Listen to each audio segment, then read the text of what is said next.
Bien, amados, estamos estudiando Juan, nos toca el capítulo número 2, y en el capítulo 1 vimos que Jesucristo es Dios, ¿verdad? Aunque en realidad todo el libro de Juan habla de que el Señor Jesucristo es Dios.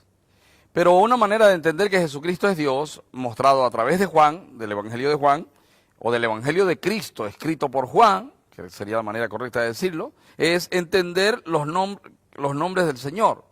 Nos van a hacer, el que entendamos los nombres del Señor va a hacer que descubramos que está plenamente demostrado que Él es el Hijo de Dios. Y vimos que Él es el Verbo, Él es la luz, Él es el Hijo de Dios, Él es el Cristo, Él es el Cordero de Dios, Él es el Rey de Israel y Él es el Hijo del Hombre. Títulos que se dieron única y exclusivamente al Mesías, al Salvador, a Dios mismo. Ahora quiero que miremos, acuérdense que ayer en la introducción hablamos de que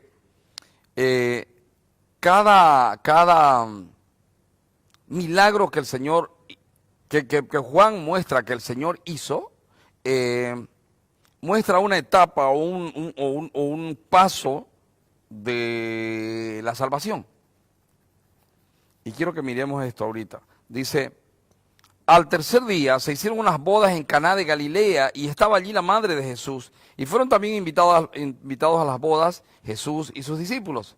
Y faltando el vino, vino la madre de Jesús y le dijo: ¿no tienen vino? Jesús le dijo: ¿qué tienes conmigo, mujer? Aún no ha venido mi hora. Su madre dijo a los que servían: haced todo lo que os dijere. Y estaban allí 6 tinajas de piedra para agua, conforme al rito de la purificación de los judíos, en cada una de las cuales cabían 2 o 3 cántaros. Jesús les dijo: llenad estas tinajas de agua, y las llenaron hasta arriba. Entonces les dijo: sacad ahora y llevadlo al maestresala. Y se lo llevaron. Cuando el maestresala probó el agua hecha vino, sin saber él de dónde era, aunque lo sabían los sirvientes que habían sacado del agua, llamó al esposo y le dijo: todo hombre sirve primero el buen vino, y cuando ya han bebido mucho, entonces el inferior, mas tú has reservado el buen vino hasta ahora. Este principio de señales hizo Jesús en Caná de Galilea y manifestó ¿qué? Su gloria. ¿Y sus discípulos qué? Creyeron en él, ¿vio? Ante el primer milagro, ante el primer suceso, fue demostrado que él tiene poder, que él es Dios, y sus discípulos creyeron en él. Después de esto descendieron a Capernaum, él, su madre, sus hermanos y sus discípulos, y estuvieron allí no muchos días.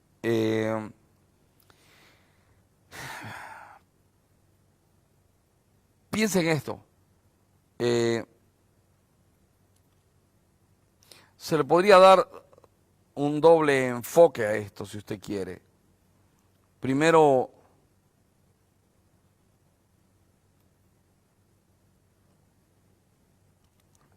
o se puede tomar varios elementos de este milagro para demostrar que este milagro se parece mucho a cómo llega la vida al evangelio, cómo llega el evangelio a la vida de alguien.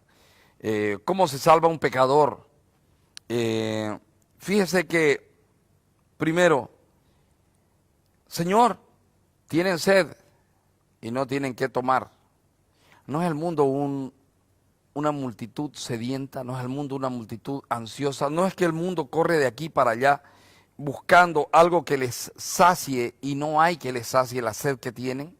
Acuérdese de usted cuando usted no conocía al Señor. ¿Acaso no era que usted sabía que le faltaba algo, pero no sabía qué era? ¿A quién le pasaba eso cuando estaba antes de conocer al Señor, verdad? Nada te saciaba, o sea, podrías conseguir las mejores cosas y era muy temporal la satisfacción que te daba lo que conseguías en este mundo. Y aquí, mire, usted puede ver que es como es el mundo perdido de hoy. Tratan de paliar la sed saboreando los placeres de este mundo, pero ningún placer de este mundo te da satisfacción en el corazón. Si encontrasen algo que les diese gozo y paz de este mundo, es efímero, es temporal. Por ejemplo, les digo, una boda mismo. Una boda da un gozo y un placer temporal, pero después de un tiempo usted se da cuenta que, oye, no, esto no es lo que me va a saciar. En realidad me casé para hacer feliz a esta otra persona como una manera de realizarme yo como persona, pero esto no me sacia, no me sacia. Eh, Ahora, la Biblia invita a todo el que esté sediento venir y beber del agua de la vida. Una cosa importantísima aquí es que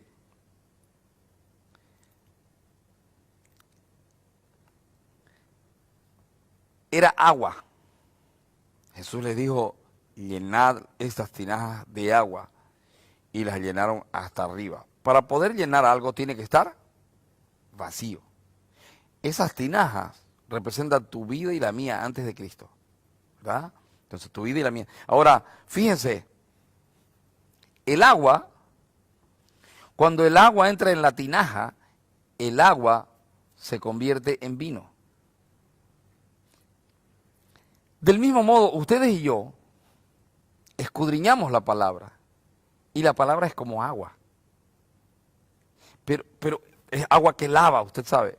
Pero esta agua, cuando entra en esta tinaja vacía, por el poder sobrenatural de Dios mediante el Espíritu Santo, se convierte en vino o se convierte en sangre, en la sangre poderosa del Señor Jesucristo. Dice que si andamos en luz, como Él está en luz, tenemos comunión los unos con los otros, y la sangre de Jesucristo, su Hijo, nos limpia de todo pecado.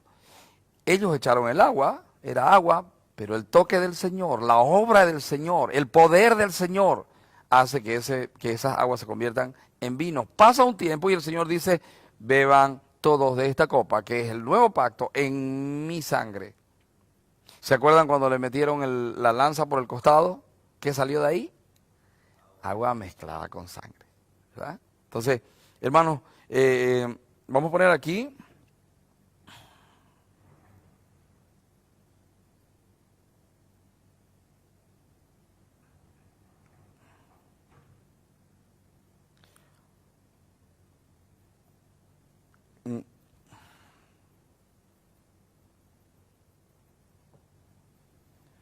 Este milagro representa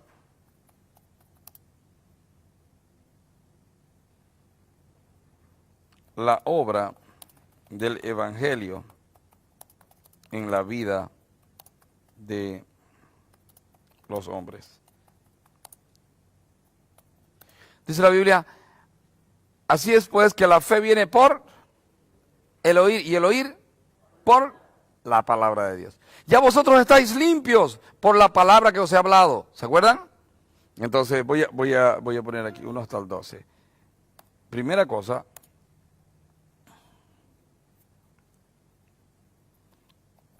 la multitud sedienta representa la humanidad. El agua representa la palabra.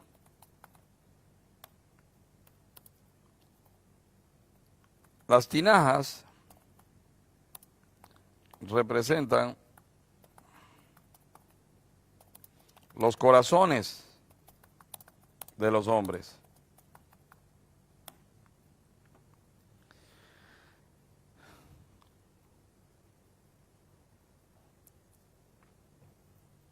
¿Cuántas tinajas eran?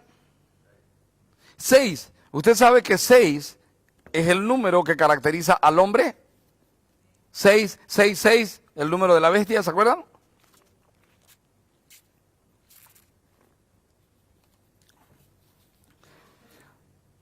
Sigamos.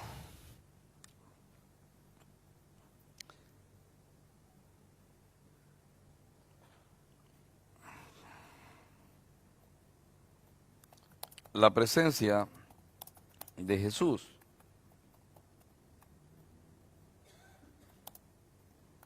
el Hijo de Dios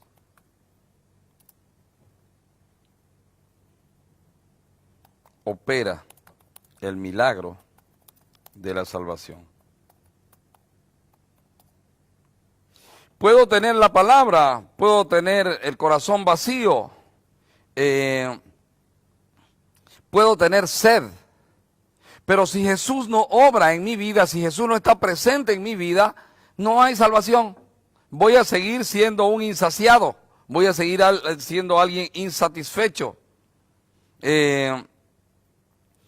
Vénganse un ratito a Apocalipsis 22, 17.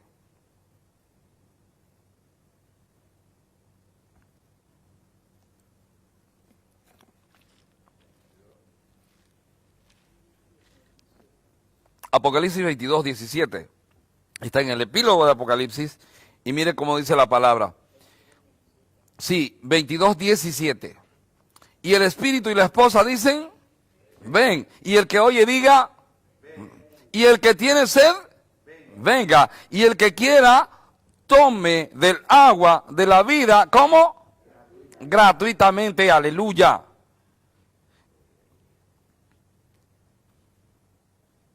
Entonces, fíjense que el corazón del hombre está constantemente vacío. Vénganse un ratito a 2 de Corintios capítulo 4.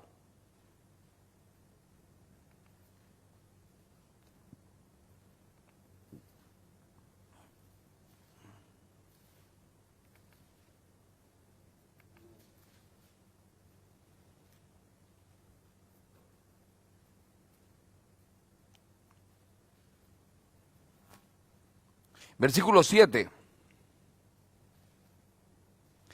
Pablo en Corintios hace una muestra de que nosotros que tenemos el poder de Dios en nosotros, en nuestras vidas, somos vasijas. Y ahora mire qué tipo de vasijas son las que compara. Dice, pero tenemos este tesoro en vasos para que la excelencia del poder sea ¿de quién? De Dios. Y no de nosotros. Mis hermanos amados, una cosa importantísima. ¿Usted es salvo? ¿Cómo sabe usted que es salvo? Mire, usted puede tener la palabra otra vez, usted puede tener necesidad constante en su corazón. Usted puede ser de los sedientos de esta tierra. Pero si la presencia del Hijo de Dios no está en usted, usted no es salvo. Usted no es salvo. No existe tal cosa como, bueno, yo soy salvo porque yo leo la Biblia. No. No existe tal cosa como, no, yo soy salvo porque yo oro. No. Lo que determina que usted y yo somos salvos es que Cristo está en nosotros. El Dios Todopoderoso mora en nosotros. Entonces, eso tiene que hacerse real en nuestro día a día, eso tiene que hacerse real en nuestra manera de vivir, eso tiene que hacerse eso tiene que hacerse real en lo que vivimos y hacemos. Miren, nuestro caminar tiene que demostrar que hemos sido llenos de esa agua de vida. Amén. Esa agua de vida que se convierte en vino por la sangre preciosa del Señor Jesucristo. Pero además de eso, si estamos llenos de verdad, los demás tienen que notarlo. Porque no sirve de nada decir yo soy cristiano y seguir siendo idiota. Yo ser cristiano y seguir pecando. Yo ser cristiano y seguir revolcándome en el pecado. No sirve de nada. Si ha habido salvación en nuestras vidas, tiene que haber acontecido esto que estamos mirando aquí. Tenemos que haber, una cosa importantísima es, el Señor vino por todos los hombres que le necesitan. Porque para los que no le necesitan, Él los dejó en el desierto, dice la Biblia. Que un hombre tenía 100 ovejas y se le perdió una y estaba llorando y estaba sufriendo en el desierto. Y entonces y dejó a las 99 en el desierto, dice, y se fue a buscar a la que se había perdido. Y cuando la encontró, la cargó en sus hombros y la llevó a su casa. No dice la volvió al desierto, dice la llevó. ¿Por qué? Toda persona que no tiene necesidad de Dios, toda persona que no tiene necesidad de Dios, es el tipo de oveja que está en el desierto, que le gusta estar en el desierto y que no necesita más nada. Un ejemplo de eso es Esaú. Esaú estaba satisfecho con lo que él tenía. Tengo suficiente, tengo bastante. Para él, sin embargo, Jacob era un satisfecho inconstante, un satisfecho constantemente. Jacob tiene a Lea, pero quiere a Rebeca. Tiene ovejas, pero quiere más. Se siente incómodo en el lugar donde está y va a buscar, no sabe qué va a buscar. Por cierto, del otro lado le espera la muerte, su hermano lo está esperando para matarlo, pero él sabe que tiene que ir para allá, no sabe a qué. Empieza a caminar para allá, hay una necesidad en su corazón. Mientras tanto, su hermano está satisfecho. Su hermano ha juntado ovejas, a su hermano le ha ido bien, su hermano tiene todo lo que él anhela para esta tierra. Su hermano, acuérdense, él dice, me voy a morir y todo lo que consiga espiritual no me sirve. No está interesado su hermano en ser espiritual, su hermano está interesado en las cosas de la tierra. Pero sin embargo, Jacob, no sabe él, pero tiene intrínseca una necesidad. Y Jacob no es saciado hasta el día en que se encuentra con el Señor en Peniel. En Peniel tuvo un destello de la gloria de Dios y después se ha ido y durante 21 años se ha olvidado de Dios. Trabajó 7 por Raquel, 7 por Lea y trabajó 7 años más. 21 años ha estado por ahí y no se acuerda y no tiene víspera de acordarse. ¿Sabe quién le crea la necesidad? Dios. Porque de repente los parientes de Raquel empiezan a mirarle feo y los parientes de Labán y sus parientes empiezan a mirarle feo. Y así este se está queriendo avivar y esto. Y él siente esa incomodidad y tiene que salir. Y sale y cuando está, se encuentra en Peniel otra vez y está ahí. Está asustadísimo, no sabe cómo se va a encontrar con su hermano, no sabe cómo solucionar el problema. ¡Pum! Le aparece el ángel de Jehová, pelea con el ángel de Jehová, lo descoyunta. ¿Quién sos? ¿Quién sos? ¿Quién sos? Soy un engañador. Ah, perfecto, desde ahora no vas a ser engañador, desde ahora vas a ser Israel. Lo toca, le descoyunta el muslo y sale Jacob, cojo pero lleno. Cojo pero lleno. Eso aconteció con tu vida y la mía, exactamente eso. Hermanos amados, estamos representados en el milagro de las bodas de Caná. Estamos representados en ello. Miren, ¿ustedes se acuerdan de Felipe? ¿Ustedes se acuerdan de cuando Felipe se encontró con el eunuco etíope? Bueno, en el caso del eunuco, el eunuco que iba leyendo la palabra, iba leyendo la palabra. ¿Quién lo mandó a que le echarle la palabra Felipe al eunuco? El Espíritu Santo. ¿Y quién estaba leyendo? Isaías. ¿Y qué dijo? ¿Entiendes lo que lee? No entiendo. Tenía solo el agua. Era necesario el toque divino. Era necesario presentarle el Evangelio. El Evangelio es Cristo. Entonces, el Espíritu Santo lo guió a hablar con el eunuco. Felipe habla con el eunuco y hace que la palabra, que el agua de la palabra se convierta en el vino de la salvación. No sé si me estoy dejando entender o a lo mejor los tengo liadísimos. ¿Da para entender? Gloria al Señor. Gloria al Señor. Es interesante porque si ustedes se acuerdan, en el caso de Moisés, cuando vino la ley, en el caso de Moisés, fue al revés. El agua se convirtió en vino, pero el agua se convirtió en sangre, pero esa sangre significaba muerte, esa sangre traía muerte. Sin embargo, en la gracia, cuando viene el Señor Jesucristo, el agua se convierte en vino y ese vino da vida eterna. Más cosas, a ver.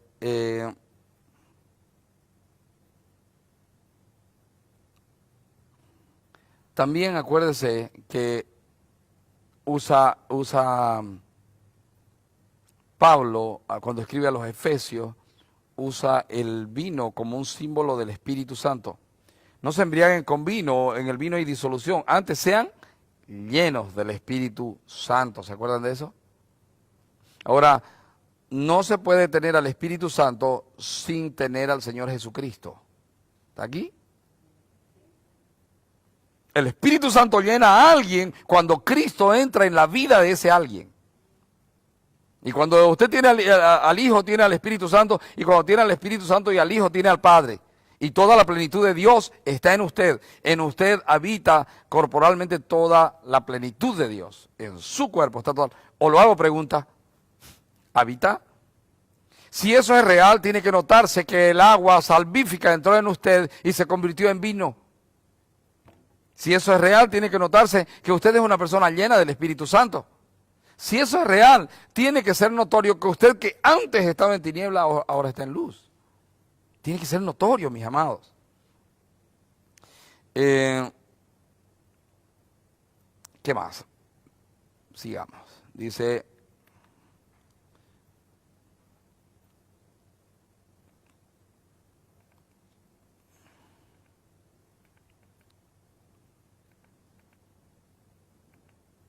se me escondió Juan. No quiere salir. Entonces, al tercer día se hicieron unas bodas en Caná de Galilea y estaba allí la madre de Jesús. Al tercer día. ¿Se acuerda de eso? ¿Qué sucedió al tercer día? El Señor Jesucristo resucitó. Si ustedes se dan cuenta, todo lo que aconteció ahí era una simbología. Fíjese que cuando la mamá de Jesús le dice, oye, no tienen, están sedientos y no tienen qué tomar. ¿Qué tienes conmigo, mujer? Todavía no ha llegado. Mire, su madre le dijo a los que perdón. Y faltando el vino, la madre de Jesús le dijo, no tienen vino. Jesús le dijo, ¿qué tienes conmigo, mujer? Aún no ha venido mi hora. ¿Se dio cuenta? Esto era una representación de lo que iba a acontecer.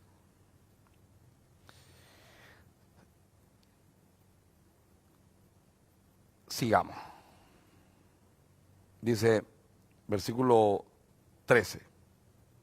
Estaba cerca la Pascua de los judíos, y subió Jesús a Jerusalén, y halló en el templo a los que vendían bueyes, ovejas y palomas, y a los cambistas allí sentados.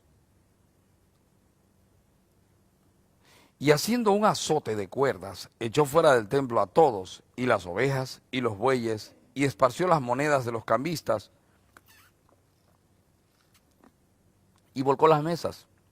Y dijo a los que vendían palomas, quitad de aquí esto, y no hagáis de la casa de mi padre casa de mercado. Entonces se acordaron sus discípulos de que está escrito, el celo de tu casa me consume. Hermano,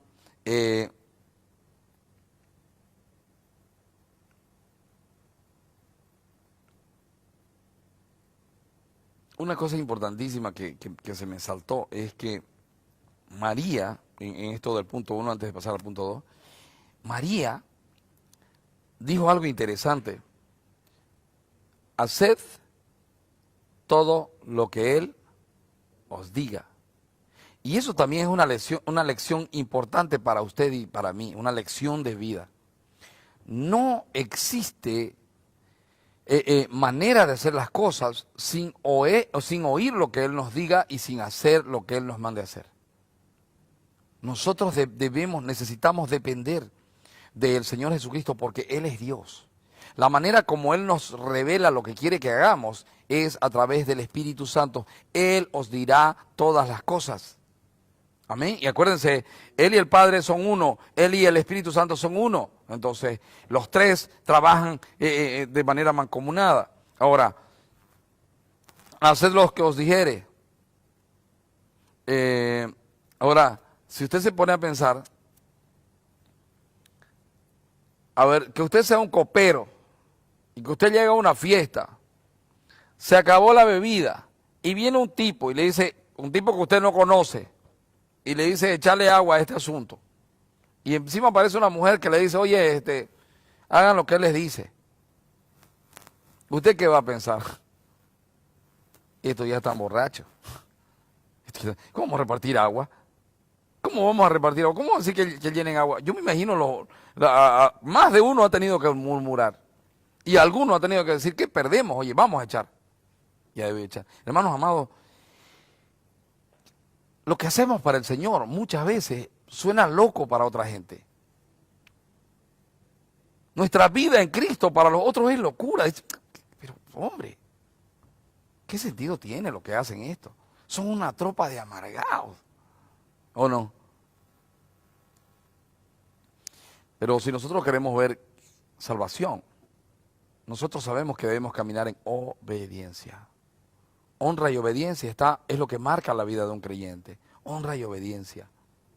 Necesitamos caminar en obediencia. Y para eso dice, oye, hagan lo que Él les diga.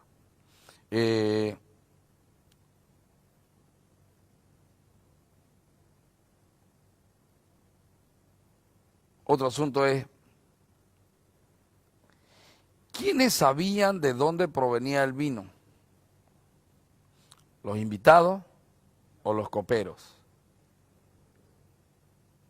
Y por cierto, también el maestresala, ¿no? Y el maestresala sabía que, oye, este vino es vino en serio. Bueno, los coperos somos nosotros, usted y yo. Y sabemos que aunque la gente ha probado mucho vino, aunque sabemos que la gente ha probado muchas clases de vino, el vino que nosotros llevamos en nosotros y el vino que nosotros compartimos es uno que viene del cielo. Ese vino venía del cielo. La gente no lo sabía, pero los coperos lo sabían. Nadie mejor que usted y yo, nadie mejor que nosotros para saber qué realmente estamos dando a las personas. Y hermanos amados, acuérdense, estos coperos obedecieron al pie de la letra lo que el Señor dijo y sirvieron lo que el Señor dijo, sin adulterar, sin mezclar. Y si usted se pone a pensar, el maestresala dijo, oye, el mejor vino fue guardado para ahora. La gente ha probado toda clase de vinos en el mundo ya. ¿Acaso usted cuando vino a Cristo no había probado de todo y no nada le producía el gozo que usted necesitaba para vivir el día a día?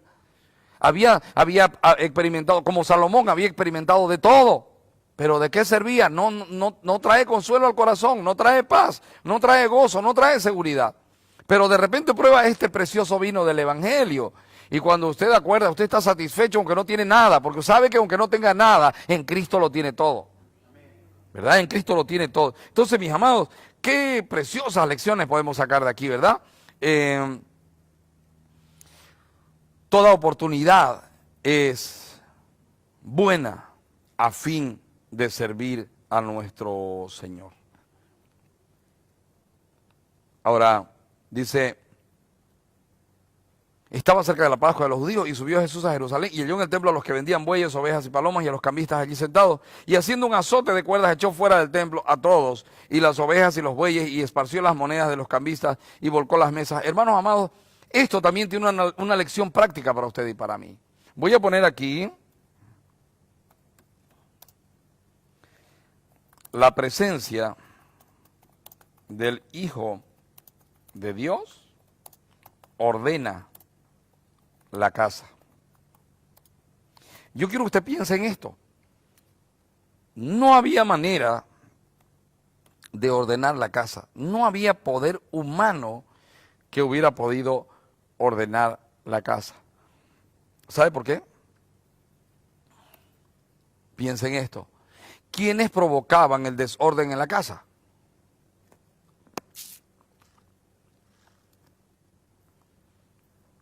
¿Quiénes provocaban el desorden en la casa? No, los sacerdotes. Porque los sacerdotes fueron permitiendo de a poco, primero que aparezcan los cambistas, luego los vendedores de animales, pero luego los sacerdotes entraron en el negocio. Cuando una casa se ordena cuando Cristo está presente. Llegó Cristo al lugar y vio lo que estaba pasando. Y Cristo jamás se va, si Cristo llega a un lugar y ese lugar es de Cristo, Cristo jamás lo va a dejar como estaba.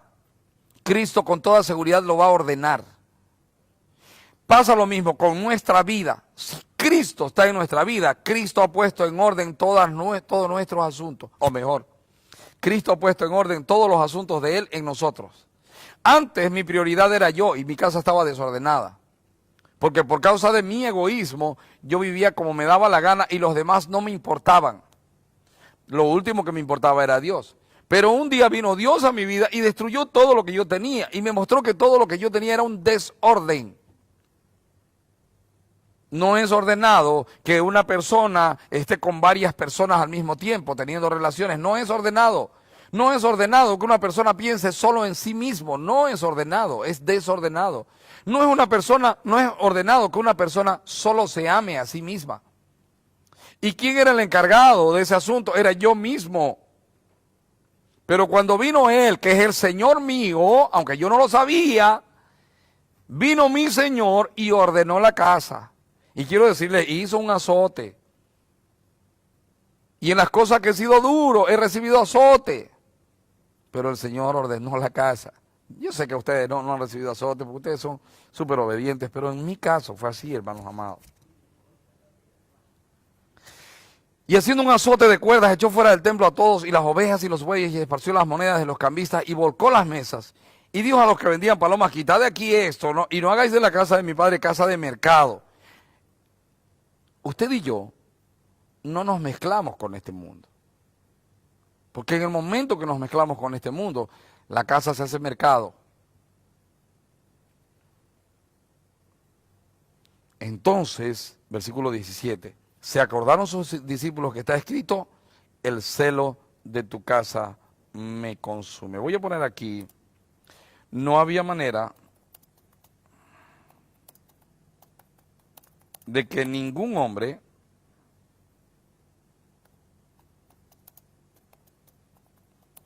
ordene la casa de Dios. No había manera. Entonces voy a poner aquí, Dios mismo en la persona de su Hijo ordenó, ordena y ordenará su casa.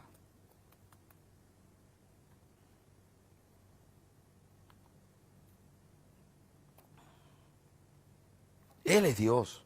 No hay manera de que alguien pueda arreglar algo. Solo Cristo puede arreglar algo. Es el modo como Dios escogió para mostrarse al mundo. Él es la imagen del Dios invisible. Él es. Y los judíos respondieron y le dijeron, ¿qué señal nos muestras ya que haces esto? Respondió Jesús y le dijo, destruid este templo y en 3 días lo levantaré. Ahora entiendo por qué lo usaron para acusarlo. Les dio rabia, pues, ¿no? Esta frase yo lo sé. Este ha dicho que va a destruir el templo y lo va a reconstruir en 3 días, ¿se acuerdan? Lo usaron para acusarlo. Tenían bien guardado lo que él les dijo. Les dolió, estaban heridos. Los lastimó en lo más profundo de su ser.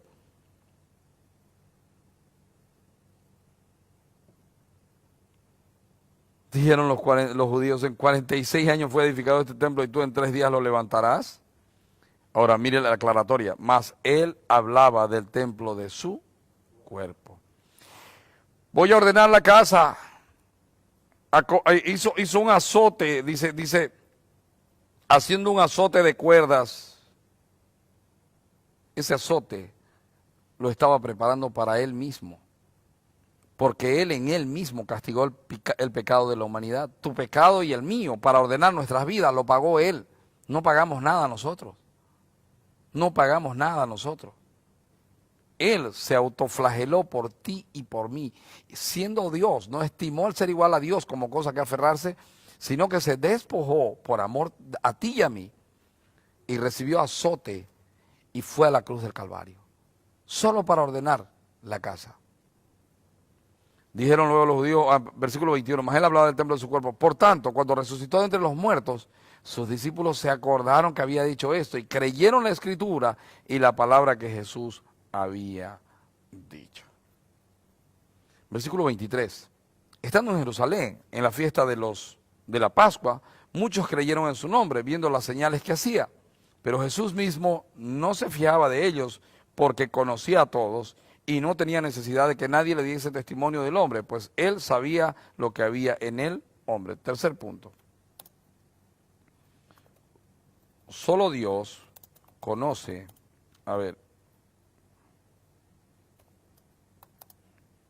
lo que hay en el corazón de los hombres. Miren, ni nosotros mismos sabemos lo que hay en nuestro corazón, pero Dios sí sabe. Y Dios sabe, Dios conoce. Ahora, hermanos, a mí me impresiona lo bueno que Dios fue conmigo. Porque si Él conocía mi corazón, Él sabía lo perverso que yo era. ¿Cómo es que va y me toca y me salva? Digo yo. Y lo mismo con usted. El Señor nos conoce a ustedes, el Señor nos conoce, nos conoció. Mire, ¿cómo es posible? Ya piensen en esto. ¿Cómo es posible que ya habiéndonos salvado, nuestro corazón se llena de iniquidad y Él nos perdona? ¿Ya pensó en esto? Dios estaba en la tierra salvando a hombres pecadores. Eso era lo que estaba pasando aquí. Y Él conocía el corazón de ellos. Dice, muchos creyeron viendo las señales. Hay muchos que creen viendo las señales, pero en realidad se va a saber si son o no creyentes. Lo que va a definir si son o no creyentes es el resto de sus vidas. Hay mucha gente que recibe un milagro, pero igual se va a ir al infierno. ¿O no? Igual.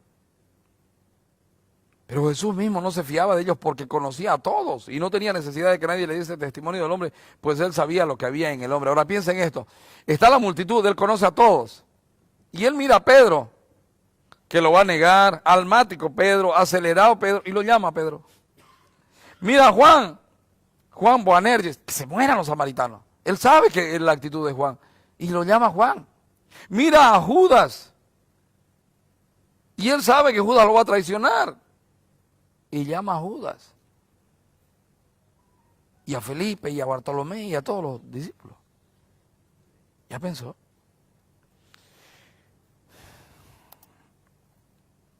A pesar de que nos conoce, nos llamó. A pesar de que nos conoce, nos justificó.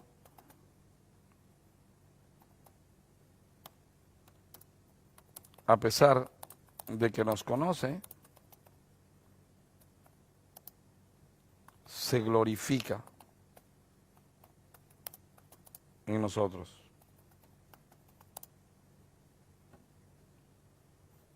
Amén. 3 cosas aprendimos hoy entonces, te las repito. El milagro del agua en vino representa la obra del Evangelio en la vida de los hombres. Y también hemos aprendido que la presencia del Hijo de Dios ordena la casa. Y hemos aprendido también que Él, conociendo el corazón de los hombres, entendiendo lo que hay en el corazón de los hombres, a pesar de eso, salva a los hombres y llama a los hombres. Ahora, acuérdate de esto, muchos son los llamados, mucha gente fue llamada cuando Él estaba, pero pocos siguieron con Él. ¿Quiénes siguieron con Él? Aquellos que sin verle dependieron de Él.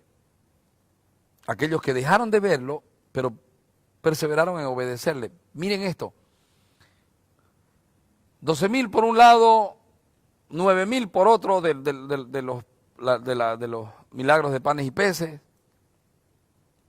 Un montón de resucitados, un montón de sanados, que dice que si quisiéramos escribir en un libro, llenaría toda la tierra ese libro. Ok. Va a la cruz del Calvario, y en la cruz del Calvario ya no hay nadie, ni siquiera sus discípulos. Resucita, se muestra como a 500 y les deja instrucciones. De esos 500, solamente 120 hay en el aposento alto, esperando o cumpliendo u obedeciendo las instrucciones. ¿Ya pensaron? De 12, vamos a suponer 12,000 fue el número máximo, que 5,000 hombres más su familia. Vamos a suponer 12,000. De 12,000, el 0,1, a ver, tipo linera le voy a tirar ahorita, no sé si me va a salir el número, pero 120 es el 0,1%, si no me equivoco. ¿Ya usted pensó? Mire el porcentaje de gente que termina escuchándolo. Ahora, piensen en esto, y termina siguiéndolo y obedeciéndole. Piensen en esto, no se confíen que usted es un llamado. Procure descubrir en usted que usted verdaderamente está entre los que obedecen, aunque no vea, aunque no sienta, aunque los tiempos no sean favorables. ¿Me dejé entender? No basta con ser llamado. ¿Cuántos son llamados de aquí? Amén. ¿Cuántos creen que son justificados? ¿Cuántos creen que Dios se está glorificando en ustedes? ¿Cómo saberlo? ¿Cómo puede usted saber que Dios se está glorificando en mí? ¿Cómo usted podría saber? Todo. ¿Qué? Es porque mi vida cambia. Porque mi vida cambia. Hermano, el que conoce nuestros corazones nos llamó. Ahora pues, oigámosle y sigámosle hasta que Él venga por nosotros. Amén. Amén. ¿Alguna pregunta? ¿Algo que no quedó claro? ¿Algo que tenemos un minuto?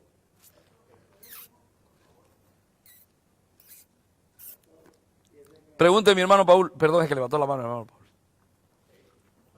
Sí. Dices ordenar. Ordenar es purificar. Porque yo entiendo que ordenar una casa o cualquier cosa es colocar en su sitio. Correcto. Las cosas, ¿no? Sí. Digamos, allá en el cadero, bueno, nos vamos a dar un puesto afuera para ordenar. Ajá. Pero ahí no, ahí quitó. No, ordenar es poner todo en su sitio, ¿no ve? Entonces, ¿los mercaderes estaban en su sitio? No. Por eso, ese no era su sitio, entonces lo sacó de ahí. Está ordenando la casa. Correcto. Ahora, Es lo mismo que nosotros. ¿Qué hace? Saca de nosotros toda inmundicia. ¿La inmundicia nos corresponde como casa del Señor? No, tiene que sacarla.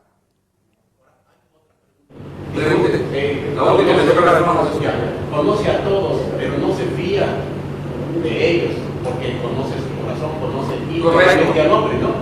Yo fui llamado, fui todo, me conoce, pero aún así no tiene confianza en mí. ¿Debo hacer eso? Sí, correcto. Me conoce y no se fía de mí. Y como no se fía de mí, lo hace Él en mí. ¿Me dejo entender?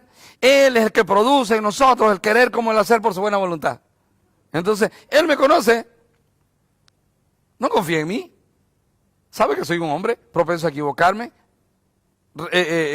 inclinado a lo malo. Entonces, ¿qué hace? Él toma mi vida y Él personalmente hace la obra de salvación en mí. Qué bendición, ¿verdad? Ahora, no seamos cabezones, ¿no? Si el Señor está haciendo la obra en nosotros, dejemos que haga, no nos resistamos. No nos resistamos. ¿Qué iba a decir mi hermano Jesus? Y ahí se acaba. Buen día. Sí, señor. Del comercio que hay ahora en la iglesia, de la falta de reverencia que hay, de la codicia, de la reforma que hay en la iglesia.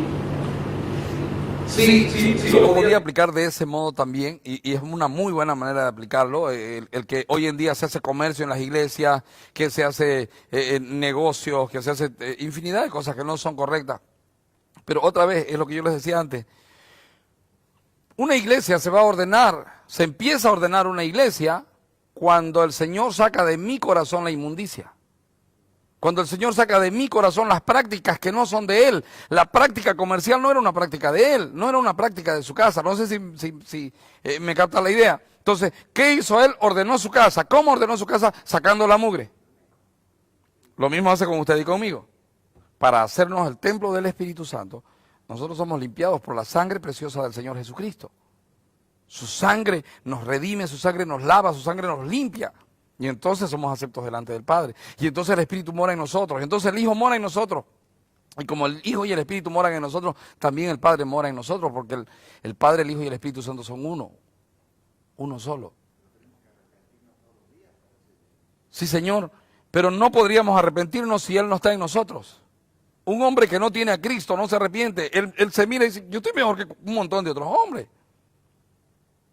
El asesino más perverso dice, pero Hitler mató a más gente que yo estoy bien. Dios se va a encargar de Hitler y se va a olvidar de mí. Esa es la actitud del hombre perverso. Pero cuando ha venido el Hijo de Dios a la vida de alguien, entonces de repente los que andaban en la carne ahora andan en el Espíritu y comienzan a andar en el Espíritu. ¿Y qué es lo primero que hace alguien que empieza a andar en el Espíritu? Descubre lo perverso de las obras de la carne, descubre lo perverso del comercio afuera del templo, por decirlo de alguna manera. Y entonces, miren, yo no sabía que yo era egoísta, yo pensaba que era bueno, hasta que vino Cristo a mi vida. Yo pensaba que yo era bueno. Me quito la camisa por un buen amigo. Y decía, ese soy yo, ese soy yo. Súper amigazo. Toda la gente que me conoce dice, pero si Picolín es bueno, es un hombre bueno. Y yo, ay, yo soy yo bueno. Hasta que vino él y me dijo, ah, los hombres piensan que sos bueno y vos pensás que sos bueno, pero delante de mí sos basura. Estás haciendo cada día acciones que aumentan sobre vos el castigo. Yo dije, ¿verdad, Señor? ¿Y ahora qué hago? Está mi sangre disponible, te puedo limpiar. Quiero, pero tengo que ser tu Señor. Quiero, claro.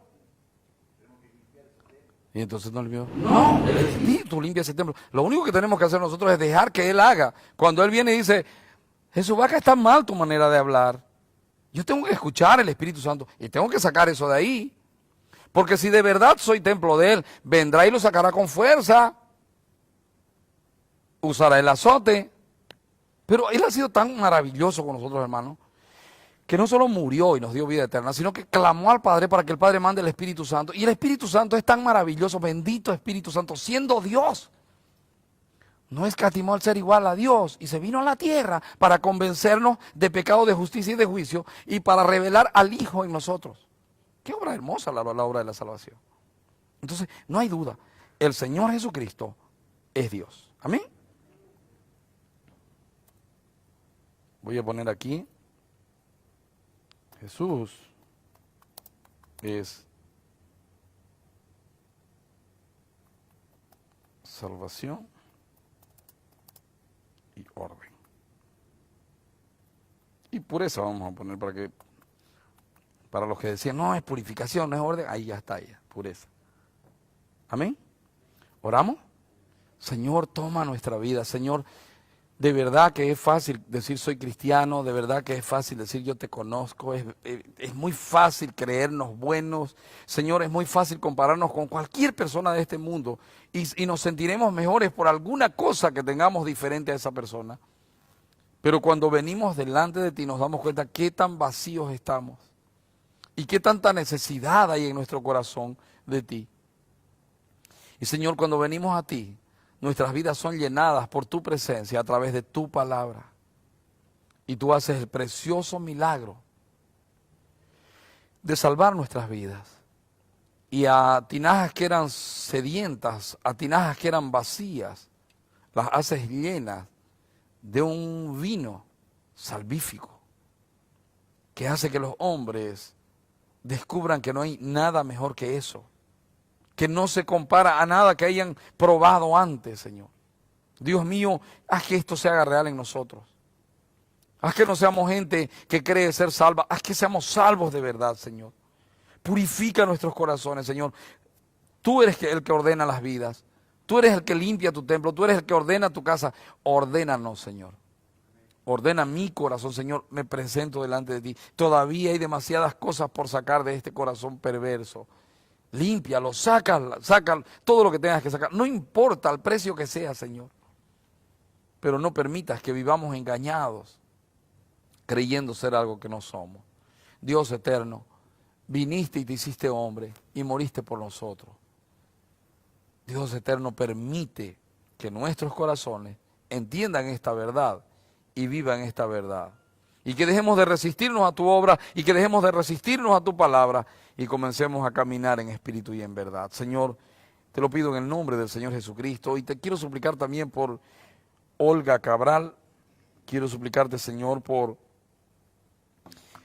Silvana Alberti, Elpidio Amancio, por mi hermano Luis Fernando Jofré, por Ezequielito Mardesich, por Ana Cadario, por María Justa, la mamá del hermano Guerin, por la familia Vargas, Señor, por Carlos Pedraza, por Pura Pedraza, Señor, por Alfredo y Catherine, Señor. Dios mío, tú eres el Dios todopoderoso, tú eres el Dios que ordena, tú eres el Dios santo, tú eres el Dios que vino a este mundo para salvar pecadores. Señor, tú puedes ordenar estas vidas, todas estas vidas. Señor, quiero agradecerte por ellos, porque de una u otra manera te has revelado a sus corazones. Señor, los que no estén oyendo tu Espíritu Santo, que lo oigan y que eso traiga sanidad a sus vidas, a sus corazones. Mi Padre, también te pido por todos los pastores, por el pastor Elías, la hermana Nilsa, por Jeff Mills, por Pablo James, por Javier Solís, por los pastores de Lideranza Cristiana de Brasil, por los pastores de Registro, por los pastores de Salta. Dios mío, llena nuestros corazones del Evangelio y que prediquemos la verdad. Te lo pido en el nombre del Señor Jesucristo, Padre. Amén y amén.